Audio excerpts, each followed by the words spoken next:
The tale unfolds as Noel's hometown faces annihilation from the abyss. A forest spawned when excess mana saturates the air, creating a bridge to the demon-filled void.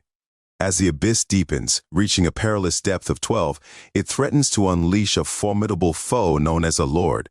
Bracing for the impending doom, Noel's grandfather, Brandon, known as the legendary Overdeath and once the mightiest seeker, grips his weapon, readying himself for combat he believed was behind him. He instructs Noel to seek refuge, promising that help is on the way. Yet Noel, knowing his grandfather's true intentions, understands that no help will come. Brandon is set to confront the Lord alone. With a mix of resolve and nostalgia, Brandon, preparing for battle, reflects on the legacy of his title, Overdeath, a name that instills fear across realms. He vows to defend Noel at all costs. As Brandon steps into the fray, he contemplates the unyielding demands of manhood, never to falter, regardless of the circumstances. Meanwhile, Noel, cloistered in safety, is consumed by fear and dread, his thoughts fixated on his grandfather's fate. After the confrontation, Noel discovers Brandon gravely injured.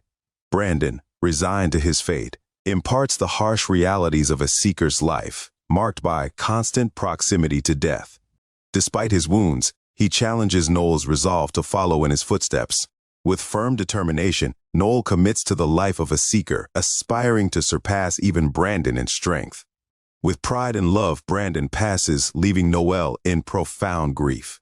2 years later, Noel, now a seasoned seeker, leads his team against monsters.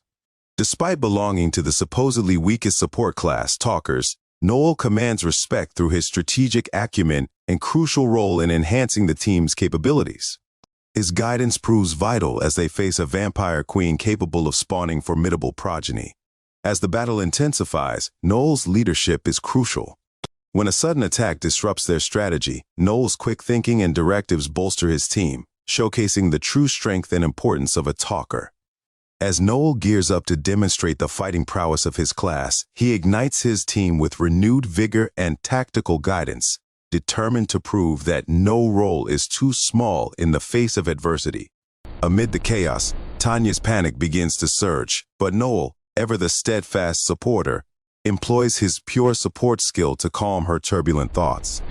Setting a timer for 74 seconds, Noel takes charge, declaring his intention to handle the lesser foes, allowing his team to concentrate on the principal threat. With precise commands, he orchestrates their movements and preps them for a formidable assault. Noel then neutralizes the smaller enemies with a stunning move and readies his magic gun, the sole anti-beast weapon tailored for a talker. He fires an ice bullet, immobilizing the demons. However, one manages to evade. With only one bullet left and the timer ticking down, Noel calculates the beast's approach. He has precisely 23 seconds to instruct his team to strike the main body. His directions fly just as the beast lunges at him. The team, following Noel's lead, unleashes their most powerful attack. Tanya, witnessing the victory, initially fears for Noel's safety, but soon realizes he's unharmed. His impeccable timing not only allowed him to dodge the attack, but also ensured that the spawns were incapacitated once the queen fell.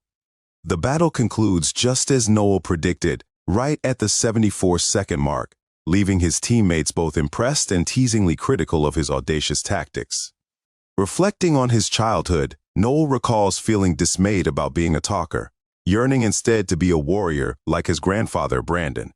His grandfather reassured him, promising to nurture his unique talents and help him become the strongest seeker. Now, amidst the remnants of the battle, Noel reaffirms his determination to exceed his grandfather's legacy, even from the often underestimated position of a talker. Noel then delves into the significance of R, the capital of the Vant Empire, a city that thrives on magic and technology harvested from beast research. This metropolis relies on seekers like him to shield it from the abyss, elevating them to heroic status. Later, as the team savors a meal together, Noel reflects on his journey at 15, when he first sought allies in R, fully aware that as a talker, he could never face battles alone. Walter, basking in the glow of their $5,000 reward, discusses their team's progress. Nearby, Tanya and Lloyd talk about setting higher goals. Amidst this, Noel ponders the potential benefits of adding a scout to their team, but for now, he focuses on gaining more experience with his current allies. The conversation shifts when a drunken Walter teases Noel about being too concerned with money, asserting that a true seeker should be generous-hearted.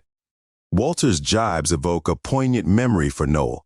His grandfather once emphasized the importance of prioritizing funds to secure the best survival gear. Being deemed greedy or malevolent, he advised, should be seen as a mark of success, not disgrace. His grandfather, known as Overdeath, had taught him to never let others' judgments diminish him. Back in the present, Noel asserts he isn't bothered by the remark, but Walter persists, leading to a heated exchange. Noel mocks Walter's reliance on seniority over genuine ability, which infuriates Walter further. Walter accuses Noel of staying back in battles, letting others risk their lives.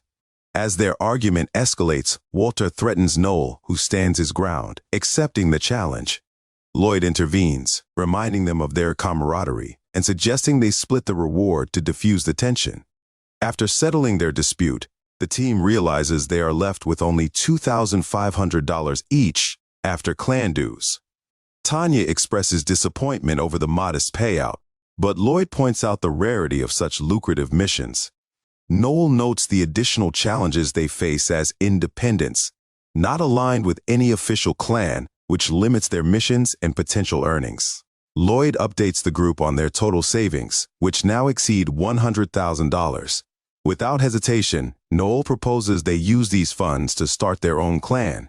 Confidently, Noel offers to invest an additional $80,000 from his personal savings, believing that forming their own clan will empower them to ascend beyond menial jobs and foster growth. Lloyd expresses concern about their inexperience and the high costs of establishing a base in the capital. Yet Noel, undeterred, has already sourced a cost-effective location. He challenges Lloyd's hesitation, arguing that they will never be ready if they keep waiting. Insisting that the experience necessary to ascend from their C-rank status will come from running their own clan, not from delay. Despite Lloyd's worries about securing high-paying jobs without the country's endorsement, Noel counters by highlighting their youth, attractiveness, and strength, qualities valued by the government. He envisions their team not only as seekers, but as potential idols and heroes, suggesting that their appeal and prowess could attract sponsorships and partnerships, further bolstering their financial and professional stature. Walter, initially taken aback by the discussion, struggles to believe that their appearance could influence their treatment by the government. However, Noel's confidence and persuasive arguments about leveraging their looks for the clan's benefit gradually win him over. Tired of the second-rate jobs they've been stuck with, Walter embraces the idea of forming a clan, envisioning the status, fame, and wealth that could come with it. His enthusiasm even leads him to make a lighthearted joke about attracting women with his newfound status, drawing a reprimand from Tanya. With Walter on board, Noel turns to Lloyd, the group's unofficial leader, presenting his uncompromising stance. If they don't agree to start a clan, he's prepared to leave the group and take his share of their savings with him. Noel's intensity and ultimatum shock everyone, especially as he reveals his dream of becoming the greatest seeker, surpassing even his legendary grandfather, Overdeath. Lloyd, taken aback by Noel's resolve, realizes the gravity of Noel's commitment and agrees, reasoning that this decision was inevitable. Tanya, still skeptical, questions Lloyd's decision, but he reassures her that this path was always their destiny. Lloyd suggests postponing further discussions until they've had time to rest and recover from the day's events and the effects of alcohol. The group agrees to reconvene in 2 days to finalize their plans. As they disperse, Tanya pauses to speak to Noel, but ends up only saying goodbye. That concludes this episode. If you enjoyed the video, please be sure to like and subscribe.